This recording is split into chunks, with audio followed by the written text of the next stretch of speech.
Magandang umaga po sa ating lahat. Update po muna tayo dito sa binabantayan nating bagyong si Uwan mula sa nilabas nating Tropical Cyclone Bulletin kaninang 5 a.m.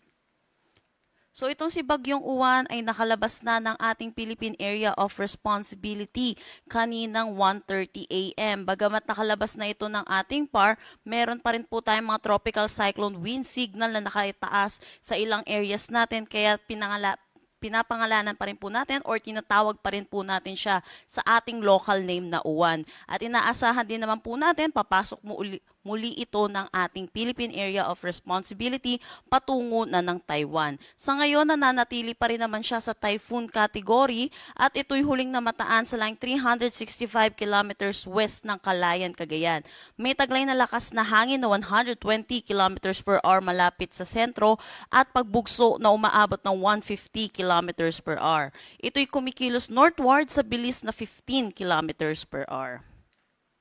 Para naman sa forecast track neto natin sa si Bagyong Uwan, yun po nakalabas na siya ng ating PAR kaninang 1:30 a.m. at inaasahan natin hihina na rin ito sa susunod na oras bilang isang severe tropical storm at ito'y magla-landfall dito sa may Taiwan bilang isang ganap na tropical storm at ito'y magda-downgrade din into a tropical depression at low pressure area. Yes po, papasok po ulit siya ng ating Philippine Area of Responsibility, pero dahil po ito'y makaka-apekto na rito sa Taiwan, hindi naman na din natin inaasahan na meron pa rin po itong direktang epekto sa malaking bahagi ng ating bansa.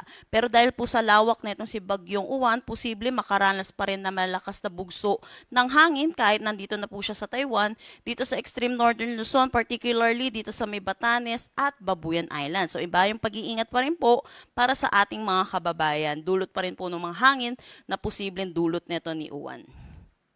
Sa ngayon, meron pa rin tayong tropical cyclone wind signal number 2 at dito ito sa may Batanes, Cagayan kasama ang Babuyan Islands, Apayao, Abra, Kalinga, western portion ng Mountain Province, northwestern portion ng Benguet, Ilocos Norte, Ilocos Sur, northern portion ng La Union. Signal number 1 naman sa Isabela, Quirino, Nueva Vizcaya, rest ng Benguet, Ifugao, rest ng Mountain Province, rest of La Union, Pangasinan, Aurora, Nueva Ecija, Zambales at Bataan. Dito rin signal number 1 sa Tarlac, Pampanga, Bulacan, Metro Manila, Cavite, Laguna, northern at western portions ng Batangas, Rizal, northern portion ng Quezon kasama ang Pulilio Islands at yung Lubang Islands na lamang dito sa may Occidental Mindoro. Sa ngayon, naasahan natin habang papalayo po itong si Bagyong Uwan, nababawasan na rin po yung mga areas natin na under tropical cyclone wind signal.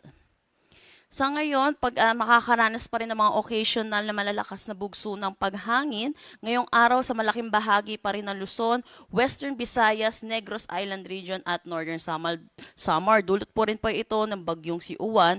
Bukas naman ay makakaranas pa rin ng mga bugso ng hangin, dulot na itong ni Uwan sa Ilocos Region, Cordillera Administrative Region, Cagayan Valley, Bicol Region, Zambales, Bataan, Cavite, Quezon at Aurora. At yun po, gaya po nung sinabi ko kanina, posible pa rin yung malalakas na bugso ng hangin kahit itong si Uwan ay nandito na sa may Taiwan, dito sa may Batanes at Babuyan Islands.